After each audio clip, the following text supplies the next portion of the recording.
അതിരപ്പള്ളിയിൽ 4 കാട്ടാന ഇറങ്ങിയിരിക്കുകയാണ്. Pillappara, plantation Valley, Vettilappara 15, Pachakkad എന്നിവിടങ്ങളിലാണ് ആന ഇറങ്ങിയത്. പ്രദേശത്ത് വ്യാപകമായ കൃഷിനാശമുണ്ടായി. വിവരം ലഭിച്ചതിന്റെ അടിസ്ഥാനത്തിൽ ദൗത്യ സംഘങ്ങൾ എത്തി ആനകളെ തുരത്തി.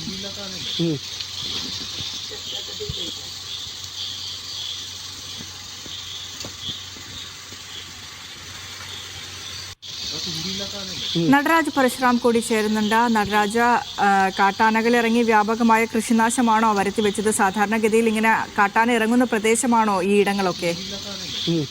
ഈ അതിരപ്പള്ളിയിലെ കാട്ടാന പ്രശ്നം പരിഹരിക്കാൻ ദൗത്യ സംഘം സ്ഥലത്ത് നിലയുറപ്പിച്ചിരിക്കുമ്പോഴാണ് ഇത്തരത്തിൽ പല ഭാഗങ്ങളിലും വീണ്ടും കാട്ടാനകൾ എത്തുന്നത് എന്നതാണ് ശ്രദ്ധേയം.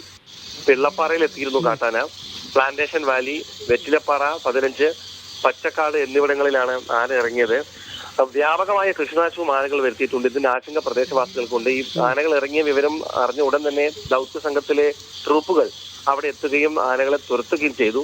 പക്ഷെ ഇപ്പോഴും കഴിഞ്ഞ കുറെ ദിവസങ്ങളായി ദൗത്യ സംഘം പല ഭാഗങ്ങളിലും നിലയുറപ്പിച്ചിട്ടും ആനകൾ വീണ്ടും ഈ ഭാഗത്തേക്ക് ഇറങ്ങുന്നുണ്ട് എന്നുള്ളതാണ് ശ്രദ്ധേയം. സാധാരണ വനംവകുപ്പിന്റെ ഇത്തരം നടപടികൾ തുടങ്ങിയാൽ ഇത് തിരിച്ചറിഞ്ഞുകൊണ്ട് മൃഗം ഉൾക്കാട്ടിലേക്ക് നീങ്ങുകയാണ് പതിവ്. പക്ഷേ ആനക്കൂട്ടങ്ങൾ പല ഭാഗങ്ങളിലായി ഇവിടെ തിരിച്ചെത്തുന്നു എന്നുള്ളതാണ് ഏറ്റവും ശ്രദ്ധേയമായിട്ടുള്ള കാര്യം. നിരവധി ട്രൂപ്പുകൾ പല ഭാഗങ്ങളിൽ ഉണ്ടായിട്ടും ആനകൾ എത്തുന്നുണ്ട്. ഇവർ കൃത്യസമയത്ത് ഇടപെട്ട് ആനകളെ തുരത്തുന്നുണ്ടെങ്കിലും ആനകൾ വരുന്നത് തുടരുന്നു എന്നുള്ളത് പ്രദേശവാസികൾക്ക് ആശങ്കയാണ്. നടരാജ്, കഴിഞ്ഞ ദിവസമായിരുന്നല്ലോ ഫെൻസിംഗ് ഫലപ്രദമല്ല എന്നൊക്കെ പറഞ്ഞ നടരാജ് തന്നെ റിപ്പോർട്ട് ചെയ്തതിന് ശേഷം വനംവകുപ്പോട് ഉന്നതതല യോഗം ചേരുന്നു. വനമന്ത്രി നേരിട്ട് ഇറങ്ങുന്നു. അന്ന് സ്പെഷ്യൽ ഡ്രൈവ് പ്രഖ്യാപിച്ചിരുന്നല്ലോ മന്ത്രി. ആ സ്പെഷ്യൽ ഡ്രൈവ് ഒന്നും ആരംഭിച്ചില്ലേ?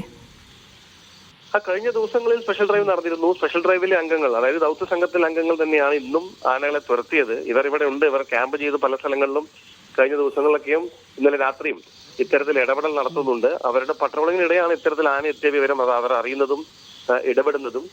ഫെൻസിംഗ് പല ഭാഗത്തും തകർന്നു കിടക്കുന്നുണ്ട്. ഫെൻസിംഗ് പല ഭാഗത്തും നിർമ്മാണം തുടങ്ങിയിട്ടുണ്ട്. അതിന്റെ നടപടികൾ പുരോഗമിക്കുകയാണ്. അതിനിടയിലാണ് പല ഭാഗത്തു നിന്നും ഇന്ന് ആനകൾ എത്തിയത് എന്നതാണ് ശ്രദ്ധേയം.